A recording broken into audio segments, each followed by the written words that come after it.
E como os irmãos têm acompanhado já durante algum tempo, o nosso alvo de estudo durante algumas semanas tem sido as parábolas do Senhor. As parábolas são histórias que têm como propósito ensinar algumas lições. Por isso, o título principal dessa série de mensagens é Histórias e Lições, as parábolas do Mestre. Nós temos falado sobre várias parábolas, muitas delas. Infelizmente, nós não vamos poder estudar todas as parábolas que o Senhor Jesus contou. Nós não teremos tempo, são muitas. Algumas curtas, outras bem longas. E nós não queremos ainda nos delongar além do necessário nesse assunto. Mas eu quero abordar com os amados essa tarde uma das parábolas que é com certeza uma das mais conhecidas. Ela é tão conhecida que virou um adágio popular. É tão conhecida que se tornou até nome de loja. Eu conheço loja que o nome da loja é O Bom Samaritano. Porque nós queremos estudar nessa tarde o texto do Evangelho de Lucas, no capítulo 10, a partir do versículo 25. Aquela parábola que é conhecida como a parábola do bom samaritano. Quem nunca ouviu, recebeu algum ensino, alguma instrução, já viu alguma história na internet ou filme, que de alguma maneira não faça referência a essa parábola de Jesus? É uma das parábolas mais conhecidas. O texto que nós encontramos em Lucas, capítulo 10, a partir do versículo 25, eu convido você a abrir a palavra do Senhor, ficar de pé, então nós vamos fazer a leitura.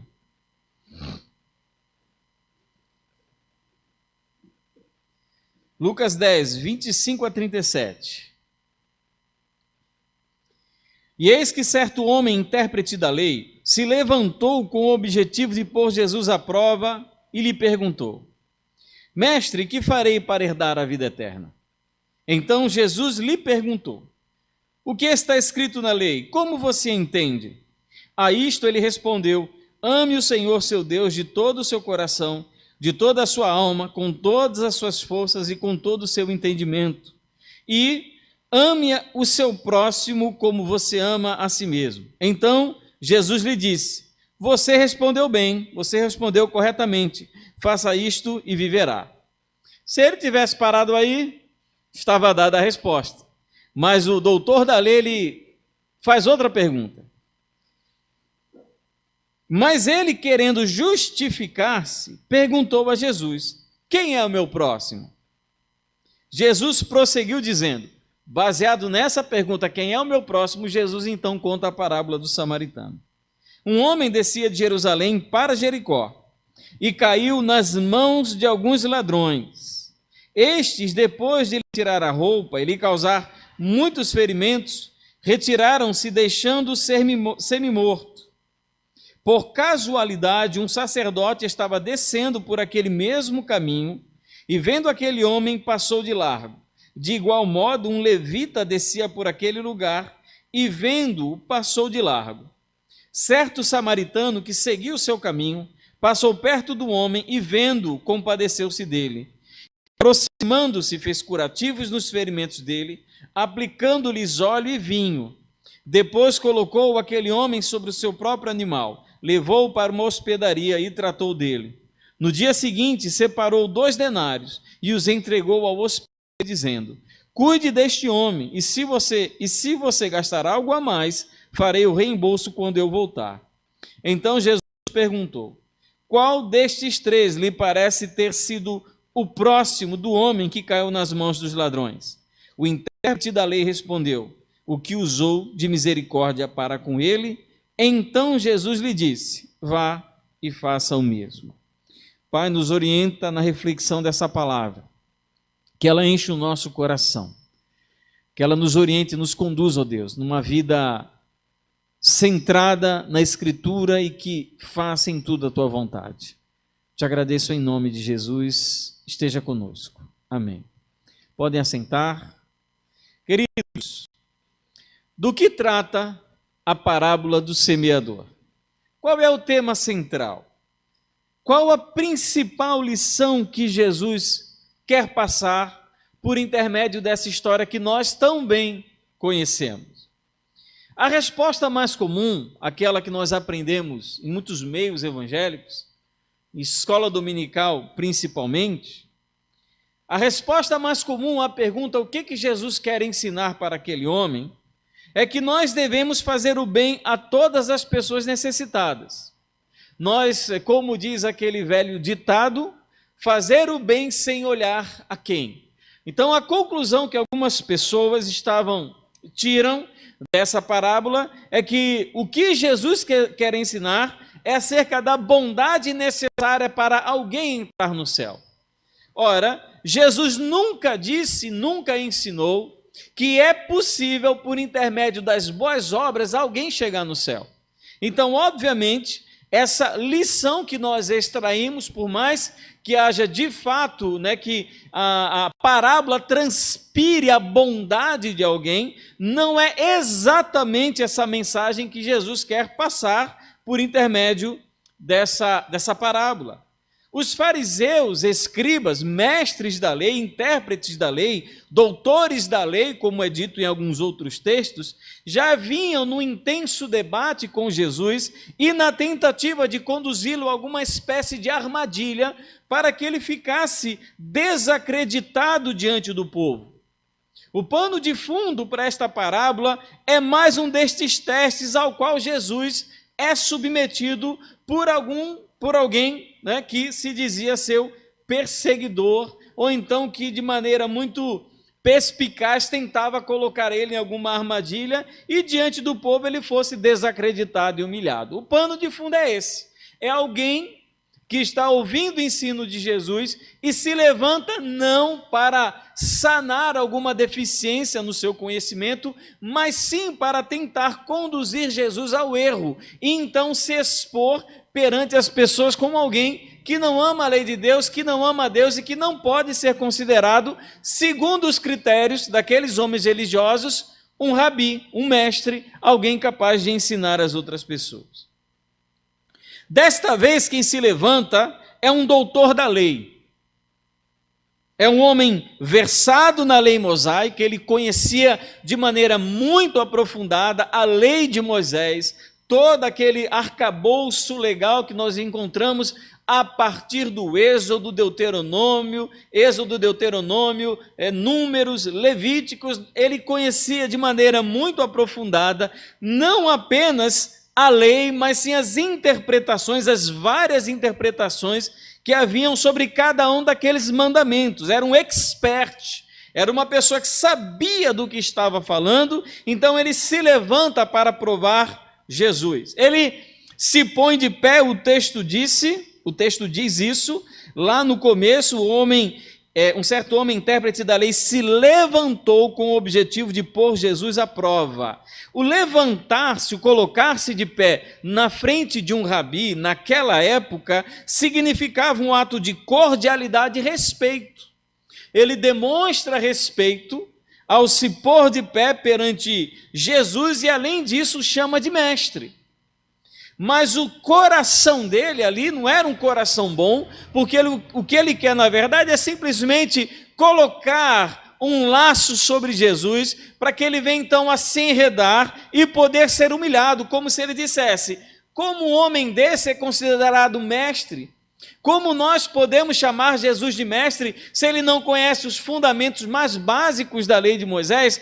Aparentemente, o objetivo desse homem era isso, era humilhar, era causar constrangimento, era desacreditar. E ele faz uma pergunta: mestre, que farei para herdar a vida eterna? E era um hábito interessante de Jesus, em algumas ocorrências nós encontramos isso. Jesus ele não responde de maneira direta. Ele não diz o que aquele homem deveria fazer para herdar a vida eterna. Ele responde àquele homem com uma outra pergunta. E é sobre essa pergunta, sobre esse diálogo, esse discurso, que nós então encontramos a parábola do semeador. Qual é a primeira pergunta? Nós encontramos versículos 25 a 28. Que farei para herdar a vida eterna? É uma pergunta capciosa. É uma pergunta capciosa. O que alguém faz para herdar alguma coisa? Você herda aquilo de algum parente, isso é herança. Então, a pergunta do doutor da lei parecia óbvia a sua resposta. Olha, é só você esperar morrer quem lhe deve para então você ter acesso à sua herança. Os judeus, eles se enquadravam e acreditavam que pelo fato de serem descendentes de Abraão, eram herdeiros naturais de todas as promessas. Então eu, doutor da lei, descendente de Abraão, da tribo tal, eu tenho o direito à promessa da vida eterna, porque eu sou um descendente de Abraão. Para eles deveria ser algo natural, sem problema e sem complicação. A grande questão é que os judeus consideravam dignos de herdar a vida eterna, não apenas aqueles nascidos de Abraão, mas também aqueles que obedeciam determinados mandamentos. Então, para ir para o céu, para herdar a vida eterna, na concepção daquele doutor da lei, eles deveriam não apenas ser descendentes do pai Abraão, do primeiro patriarca, mas deveriam ser pessoas zelosas na obediência a todos os mandamentos. O que acontece? O doutor da lei, ele faz uma inquirição a Jesus sobre quais então seriam esses mandamentos mais importantes a serem observados quando o assunto é herdar a vida eterna. O que tem de mais importante que eu preciso obedecer? Já que eu sei, não dá para obedecer todos, quais mandamentos me são obrigatórios obedecer para que eu possa herdar a vida eterna? O que Jesus faz então? Ele responde com uma pergunta. Jesus é o mestre. E ele pergunta: o que está escrito na lei? E como você a entende? Ele faz, o doutor da lei faz um questionamento para Jesus, para testá-lo segundo a lei, e Jesus ele pergunta para o doutor da lei o que a lei fala. E o doutor da lei, agora, é quem está sendo avaliado por Jesus. Jesus, ele, digamos assim, ele passa a bola para aquele homem, vai lá, agora é contigo. Ele faz a pergunta para Jesus, o que eu preciso fazer para herdar a vida eterna? Jesus lança a pergunta para ele, o que diz na lei? E o que acontece? O doutor da lei responde. Ele responde citando 2 versículos. Lá no versículo 27, ele diz: ame o Senhor seu Deus de todo o seu coração, de toda a sua alma, com todas as suas forças e com todo o seu entendimento, e ame ao próximo como você ama a si mesmo. Ele está citando aqui 2 textos. O primeiro, amar a Deus, em Deuteronômio capítulo 6, versículo 5, e unindo Levítico capítulo 16, versículo 18, que trata acerca do amor ao próximo. E o que Jesus então responde após o fariseu, o doutor da lei ter dado a sua resposta? Faça isso e você viverá. Ou seja, conhecer é muito fácil. Recitar, saber teologia, fazer a confissão correta não é suficiente. Você precisa fazer isto que está determinado na lei. Não basta só você saber o versículo, não basta só saber cantar a música, não basta só você ter a teologia bem aprumada na sua cabeça, na sua consciência, no seu espírito. Você precisa, o doutor da lei, colocar o que você acabou de falar em prática. Vá, faça isso, então você vai herdar a vida eterna. Só que aí surge uma segunda pergunta. E é essa pergunta que motiva Jesus, então, a contar a parábola do bom samaritano e dar uma fechada com chave de ouro na cabeça daquele doutor da lei, de todos aqueles que estavam com ele. A segunda pergunta que ele faz é o seguinte: quem é o meu próximo? Parece a pergunta mais besta a ser feita. Porque ele não poderia dizer quem é Deus, porque ele, como doutor da lei, deveria saber quem era Deus. A dúvida dele não é em relação a qual Deus ele deve adorar e amar. A grande questão que é suscitada, então, pelo próprio doutor da lei, é quem é o meu próximo, para que eu o ame. Ora, se eu digo assim, como vocês lembram da parábola do rico, do encontro de Jesus com o jovem rico, que tinha muitas riquezas, e Jesus disse, vá, vende tudo que tem, depois você vem e me segue, e ele saiu triste porque tinha muitas riquezas. Como começou aquele diálogo? A mesma coisa, o que eu preciso fazer para ir para o céu? O que eu posso fazer para herdar a vida eterna? E Jesus disse, olha, o que diz na lei? Ama a Deus acima de todas as coisas, isso e tal, e tal, e tal, e tal. Ele começa a citar a lei, e aquele jovem fala o quê? Isso eu tenho observado tudo, desde a minha infância. Aí o que Jesus diz? Agora você vai fazer o seguinte, vá, vende tudo que tem. Por que ele não quis vender tudo que tem? Porque ele amava mais o dinheiro do que a Deus, ele não cumpriu o primeiro mandamento. Então Jesus está fazendo basicamente a mesma situação com esse doutor da lei, só que a grande questão aqui não é sobre o amor a Deus, direcionado a Deus, mas quem seria essa pessoa a quem nós deveríamos ou não amar? Quem é esse próximo?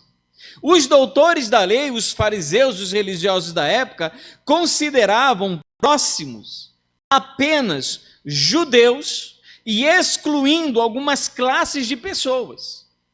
Gentios não eram próximos, hereges também não eram considerados próximos, pecadores contumazes também não eram considerados próximos.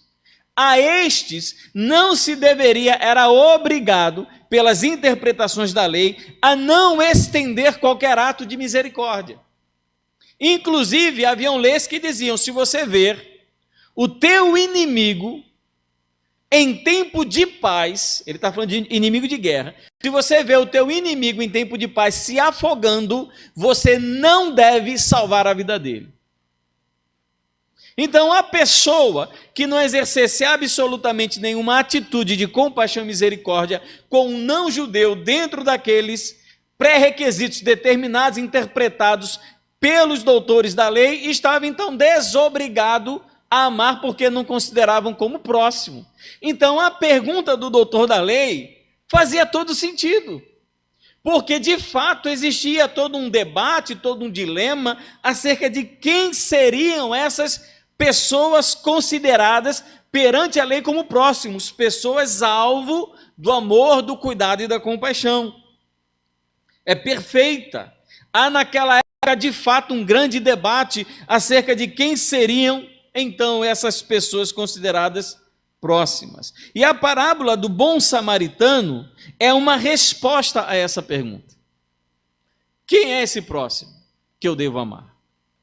Quem é essa pessoa que deve ser alvo da minha irrestrita e ilimitada compaixão? E ele então conta essa parábola de um homem que descia de Jerusalém para Jericó e caiu nas mãos de alguns ladrões. E esses homens fizeram horrores com esse pobre coitado. Parece história de passar no papinha. Tiraram a roupa dele, espancaram de tal modo a deixá-lo desacordado no caminho. Foi o que fizeram com aquele homem.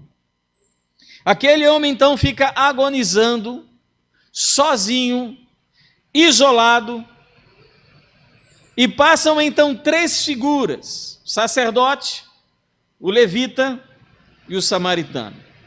Essa estrada que esse pobre homem estava cruzando era uma estrada que ligava Jerusalém a Jericó. Ela tinha 27 quilômetros, era uma estrada bem sinuosa, aonde haviam vários locais apropriados para os ladrões se esconderem. Era uma estrada extremamente perigosa. A história, quem gosta de estudar um pouco de história, vai descobrir que muitas pessoas foram atacadas durante vários séculos, segundo século antes de Cristo, primeiro século antes de Cristo, durante a época de Cristo, posteriormente à época de Cristo. Era uma estrada perigosíssima. Então, quando Jesus ele fala dessa estrada de Jerusalém para Jericó, as pessoas imediatamente entenderam o risco que aquele homem corria. Era algo comum alguém ser assaltado lá na estrada de Jerusalém para Jericó. Eu não sei se aqui em Natal tem algum lugar que você vai sabendo que vai ser assaltado. Oi? Tem nome saindo por aqui. O pessoal, rapaz, isso é preconceito, não sei o quê, mas tem lugares que a gente sabe que se andar à noite, o risco de assalto é maior. Então, esse lugar é a estrada de Jerusalém para Jericó. Aquele homem caiu na mão dos assaltantes.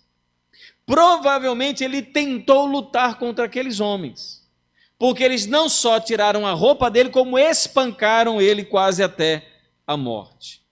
A situação do homem, ele está despido, ferido e desacordado. Ora, naquela época principalmente, hoje nem tanto, mas naquela época haviam duas maneiras de você reconhecer uma pessoa. Ou pela roupa que ela vestia, era muito característica dos lugares, das tribos, das várias nações que ocupavam aquela terra da Palestina, ou então pelo dialeto que elas falavam. Aquele homem sem roupa, ele não poderia ser identificado, nem pela maneira como ele se vestia e nem pela maneira como ele falava, porque ele estava desacordado. Quem estava ali era um homem, um ser humano, sem história, sem pátria, sem nada. Absolutamente um homem jogado à beira do caminho. Então, a primeira figura que passa é o sacerdote. O sacerdote descia de Jerusalém para Jericó. Jericó era uma região que ficava distante 27 quilômetros de Jerusalém, e em Jericó a população de sacerdotes era muito grande. Então era algo muito comum você ver esse trânsito de sacerdotes. E o sacerdote, ele representa a mais alta estirpe religiosa e social da época. Eram pessoas de dinheiro, eram pessoas que tinham bens, eram pessoas que tinham relevância religiosa, social e política. Então, quem passa não é qualquer um. Provavelmente ele deveria estar montado em seu cavalo, dado a classe social daquele sacerdote. Quer dizer, você vai andar 27 quilômetros a pé, sendo que você tem um cavalo dentro de casa, você vai a cavalo. Aquele homem, ele tinha se deslocado de Jerusalém para Jericó, porque tinha acabado o seu turno sacerdotal no templo. Eram muitos sacerdotes e o serviço no templo não parava, dia a dia, toda semana. E eles se revezavam em turnos que duravam em média 2 semanas. Aquele homem, então, passando à beira do caminho, ele se afasta para a parte mais distante da estrada. Ele não quer sequer chegar perto daquele homem. Aquele homem poderia ser um gentio, poderia ser que ele estivesse morto, e em qualquer uma dessas circunstâncias, se o sacerdote tocasse ou sequer chegasse perto daquele homem, ele seria considerado religiosamente impuro. E o processo de purificação após você tocar numa pessoa morta era custoso, envolvia muito dinheiro e muito longo. Era 1 semana de purificação. E se ele tocasse, após ele tocar naquele homem morto, ele tocasse em outra pessoa, aquela pessoa tocada pelo sacerdote também se tornaria impura. Então, para ele seria um processo dispendioso, caro e muito humilhante. E outra coisa, você sabe do que sacerdote vive? De dízimo. E se ele estivesse impuro, ele não poderia trabalhar no templo. Ele perderia o recurso daquelas 2 semanas. E ele não quer isso. Ele quer ganhar o seu dinheiro, ele quer tirar o seu sustento. Então, o que ele não quer? Ele não quer problema. Ele passa e diz: eu não tenho nada a ver com isso. Se ele estiver morto, eu me torno impuro. Se ele for um gentio, eu me torno impuro. Então, eu vou passar ao largo, evitar qualquer contato ou proximidade. Logo em seguida vem quem? O levita. O levita também era um funcionário religioso, mas a legislação para o ofício levítico era menos complicada do que aquela voltada para o sacerdote. E o que deve ter passado pela cabeça do levita? Se o sacerdote que vinha montado que tinha dinheiro, não ajudou, por que eu vou ajudar? Não é minha responsabilidade também. Eu não tenho nada a ver com isso. E outra coisa, se eu parar para ajudar esse homem, aquele sacerdote vai pensar mal de mim, então eu não vou ajudar não. Eu vou continuar no meu caminho. E assim foi. O levita então passou e foi longe. Passado isso, quem aparece? O samaritano. É a terceira figura que aparece naquele caminho. Para o choque dos ouvintes, quem vem pela estrada é o samaritano. Se Jesus ele fosse seguir a história natural, seriam o sacerdote, pela importância religiosa, o sacerdote, o levita e o leigo judeu. O leigo judeu ele também ajudava no templo. Mas não, ele corta o leigo, ele tira o judeu e coloca então o samaritano. Jesus podia usar qualquer pessoa. Jesus podia usar qualquer um judeu leigo, podia usar uma prostituta judia, podia usar um leproso judeu, podia usar qualquer um, mas ele decide usar o samaritano. E o fato de Jesus ter introduzido o samaritano de maneira positiva naquela história deve ter causado um profundo desconforto no coração daqueles homens. Os samaritanos eram tão odiados na época de Cristo que o livro de Eclesiástico, não é o Eclesiastes, é o livro de Eclesiástico, escrito 200 anos antes de Cristo, no capítulo 50, versículo 25 a 26, diz: dois povos aborrecem a minha alma. O terceiro que eu aborreço não é nem um povo. Os habitantes do monte Seir, que eram os moabitas, os filisteus e o povo insensato que habita em Siquém, que eram os samaritanos. Então, 200 anos antes de Cristo, os samaritanos já eram odiados e inimigos mortais de Israel, desprezados, eram pior do que nada. Se você andasse pela cidade, pela terra de Samaria, quando você saísse de Samaria, você tinha que tirar o pó das sandálias daquela terra. Eram desprezados, não valiam absolutamente nada. Nada, nada, nada, nada. E esse homem samaritano, então, é introduzido. O samaritano, diz o texto, ele só está seguindo o seu caminho. Não diz de onde vem, nem para onde vai, se ele vai subindo, se ele vai descendo, se é de Jerusalém para Jericó, de Jericó para Jerusalém, não diz. Ele simplesmente segue o caminho. E motivado simplesmente por compaixão, vendo aquele homem que não tem nacionalidade, porque não há como se perceber pela ausência de roupas, e também não sabe de onde ele vem, porque não há como ter um diálogo com quem está desacordado, ele motivado, simplesmente por compaixão, ele se arrisca para ajudar o desconhecido. Ele faz os primeiros socorros, coloca o homem sobre o seu próprio animal, e leva aquele homem então ferido à hospedaria.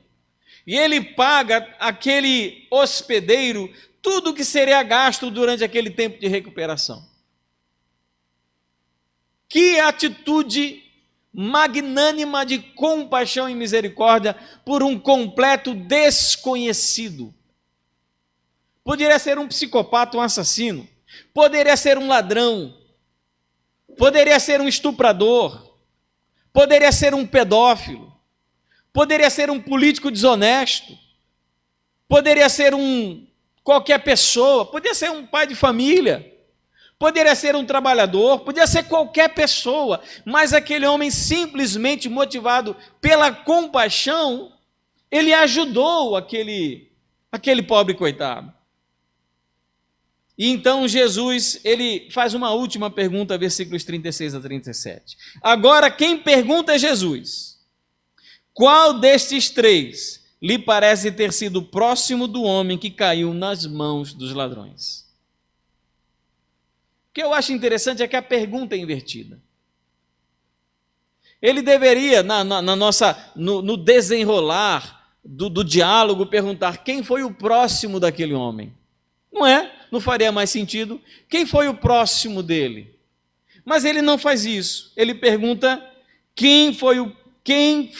qual destes três lhe parece ter sido próximo do homem que caiu nas mãos dos ladrões? Quem foi o próximo?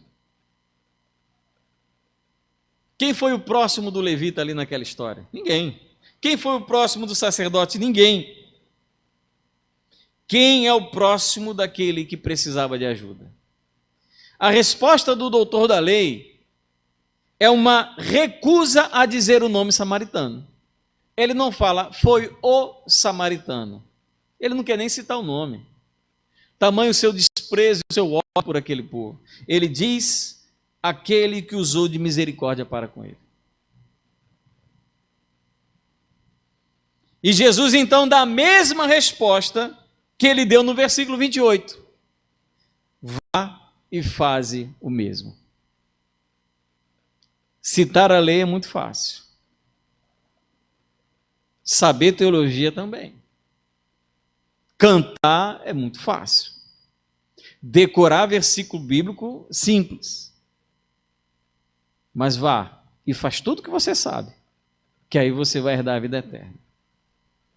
Qual é a conclusão e o que Jesus então quer nos ensinar, queridos, com essa parábola?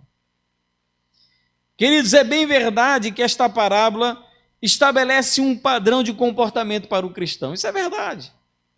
Jesus ele usa essa parábola como uma espécie de modelo e ideal pelo qual nós devemos conduzir e orientar o nosso amor ao próximo. Não é pelo fato de nós sermos salvos única e exclusivamente pela graça que devemos ser negligentes em relação ao amor ao próximo. Ou então ficar questionando quem é o nosso próximo. Meu próximo, ele não enche a cara de cachaça. Meu próximo, ele não vive se drogando. O meu próximo, ele não vive se prostituindo. Como se nós tivéssemos o direito a escolher quem é e quem não é o nosso próximo. Então, em se tratando de princípio de conduta e de padrão moral, essa parábola para nós é um grande tapa na cara. É uma grande sacudida. Para dizer assim, se você não age dessa maneira, você não é tão crente quanto você pensa. Se você não faz como aquele samaritano fez em favor daquele desconhecido, você não ama o próximo como você imagina. E talvez nem ame tanto a Deus assim como você declara. Então, para nós, de fato, é uma sacudida, é uma injeção de vamos pensar, vamos refletir. Se de fato eu amo ao próximo, como diz esse texto. Primeira coisa que eu acho que o Senhor direciona e nos orienta a pensar é dessa maneira. Segundo, o que nós percebemos nesse texto e que para nós também serve de grande alerta, a maldade tanto no coração de um ladrão, como aqueles ladrões que tiraram a roupa daquele homem e o espancaram quase até a morte, quanto no coração de um religioso.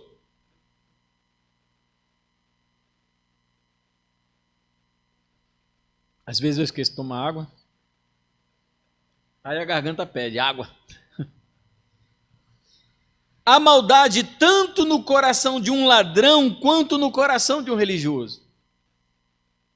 Nós podemos andar com a Bíblia debaixo do braço, podemos ser assíduos no culto, dizimistas fiéis e ainda assim sermos pessoas desprezíveis.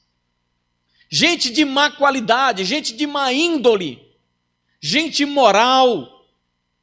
Está lá com a Bíblia debaixo do braço, canta na igreja, canta no louvor, ensina na escola dominical, mas é um canalha, é um sem vergonha, é um desonesto, é uma mulher que não se dá o respeito, é uma mulher que não cuida da sua casa. Então, mau caratismo não é algo exclusivo de bandido. Também existem religiosos que conseguem desenvolver uma capacidade de enganar quem está sentado aqui, mas não conseguem enganar a Deus que sonda e conhece os nossos corações.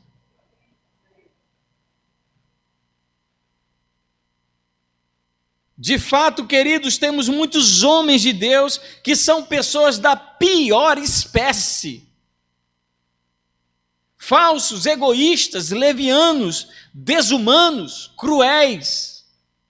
O que nós vemos na televisão, o evangelho sendo achincalhado, o nome de Deus sendo blasfemado por causa de pessoas que levantam a Bíblia e dizem que seguem a Deus. Não seguem. São sacerdotes e levitas tão perversos quanto aqueles homens que espancaram aquele pobre viajante. Muitas vezes, nós usamos o sistema religioso para justificar a nossa perversidade.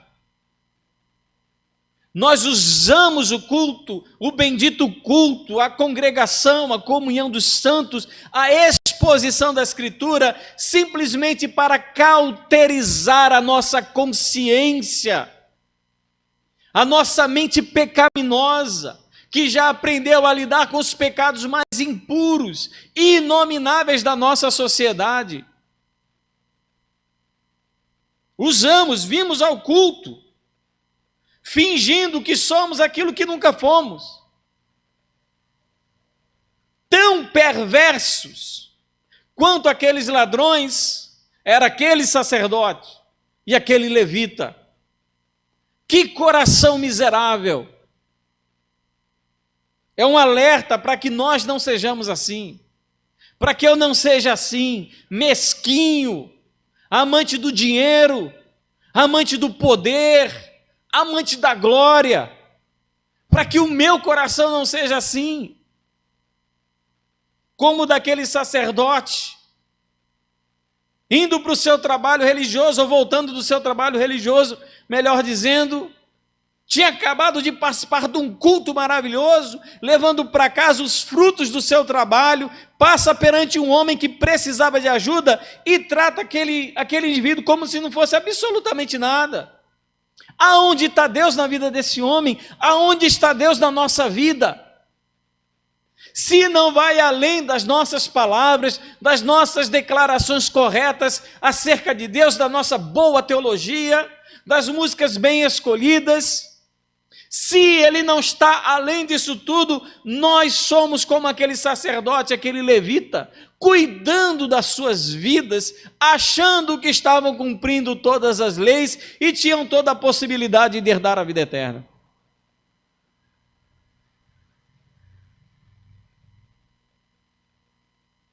Terceiro, esse padrão estabelecido na parábola do bom samaritano é tão elevado, vamos concordar? Quem aqui, com um coração grato, bondoso e compassivo, colocaria a sua vida em risco, colocaria à disposição os seus bens, o seu tempo, para prestar socorro a um homem que poderia ser um psicopata, um assassino, homicida? Esse é o padrão. E convenhamos, esse padrão é elevadíssimo. Ninguém consegue cumprir o que Jesus disse para aquele homem, para aquele doutor da lei. Disse: meu irmão, se você quer herdar a vida eterna por intermédio da obediência à lei, eu quero que você saiba que é impossível obedecer à lei como se deve obedecê-la. Então esqueça herdar a vida eterna com relação à observância de determinados mandamentos. Não é assim. O que Jesus quer conduzir aquele homem à compreensão é que salvação é simplesmente pela graça do nosso Deus. Por mais que façamos e nos esforcemos, nós sempre estaremos muito aquém das exigências de um Deus santo, de um Deus maravilhoso, compassivo. Estamos muito aquém. Os nossos melhores dias, as nossas melhores justiças, os nossos melhores atos, todos são contaminados pelo pecado, corroídos pela iniquidade, manchados pela pecaminosidade. Os melhores que temos E o que Jesus então disse para aquele homem? A resposta é como eu posso herdar a vida eterna. O que ele vai dizer é o seguinte: você não pode herdar a vida eterna. Se for pelo caminho da obediência à lei, da observância de determinados mandamentos, se você quer cumprir os pré-requisitos que Deus estabeleceu, saiba que para você isso é impossível. Porque não é pelos nossos méritos, mas pelos méritos de Jesus. Eu jamais, nunca serei bom o suficiente. Nunca amarei a Deus o suficiente, nunca amarei ao próximo o suficiente, nunca. Eu sempre falharei. Sempre. Mas graças ao Senhor, não é pelo meu mérito, não é pela minha capacidade, mas foi Deus, pela sua bondosa e maravilhosa graça, que em Cristo nos chamou à sua eterna glória. Foi o Senhor quem fez, Ele que decidiu, Ele que escolheu, Ele que planejou, enviou o seu Filho para morrer em nosso lugar. Não é por causa de algum ato bom que eu fiz por alguém. E a quinta e última aplicação que eu gostaria de fazer com vocês essa tarde é: quem é o meu próximo? Quem é o seu próximo? Talvez a maneira de perguntar, e eu conheci um pastor que fez a pergunta dessa maneira. Ele dizia o seguinte: olha, o seu próximo é aquela pessoa que você quer ver mais distante de você. É a pessoa que você não consegue nem lembrar, nem trazer à mente. Esse é o seu próximo. Se você não consegue amar como aquele samaritano amou aquele desconhecido à beira do caminho, você, assim como eu, vai dizer: eu não tenho condições de entrar no reino de Deus obedecendo os mandamentos. Quem são os seus desafetos? A quem você não quer perdoar? Quem são seus inimigos? Quem são seus opositores?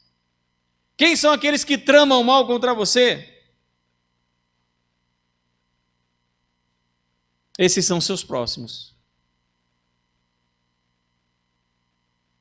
Para os desconhecidos, aquelas pessoas que nós vemos passar na rua, nós não temos contato, que nós não temos proximidade, que damos um bom dia, uma boa tarde, boa noite, ou até passando na rua. Já aconteceu comigo lá no trabalho, uma senhora começou a passar mal, caiu da cadeira, e eu rapidamente, com outro funcionário também que estava comigo, atendemos aquela mulher, colocamos ela de lado para que ela não sufocasse, ajudamos, damos água, arrumamos comida para ela poder restaurar as suas forças, fizemos tudo.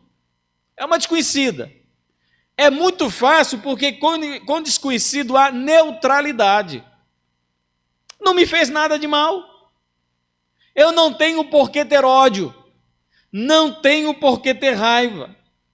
Para eles há neutralidade. Com os inimigos, há o dever cristão de ser para eles uma bênção.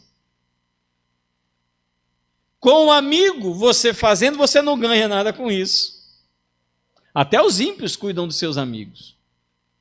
Fazendo com o desconhecido, é neutro, é neutralidade. Não há nenhum comprometimento da sua alma em ter que lidar com seus pecados ajudando uma pessoa desconhecida. Talvez você até se sinta bem com isso, confortável. Olha, eu ajudei alguém que eu não conheço, eu sou um bom cristão. Papai do céu, já fiz por merecer o meu lugar na eternidade. Neutro. Mas aquela pessoa que você odeia,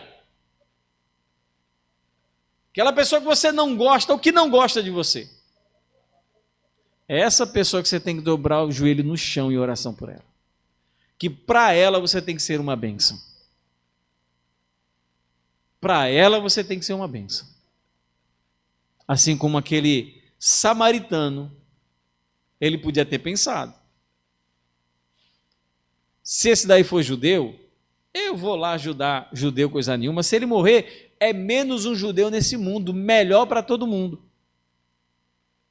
Mas ele não pensou de onde ele era, de onde ele vinha, o que ele fez, o que ele não fez. Ele simplesmente, motivado pela sua própria compaixão, ajudou aquele homem. Quantos samaritanos existem nesse lugar? Quantos samaritanos me assistem em casa nesse momento? Quantos?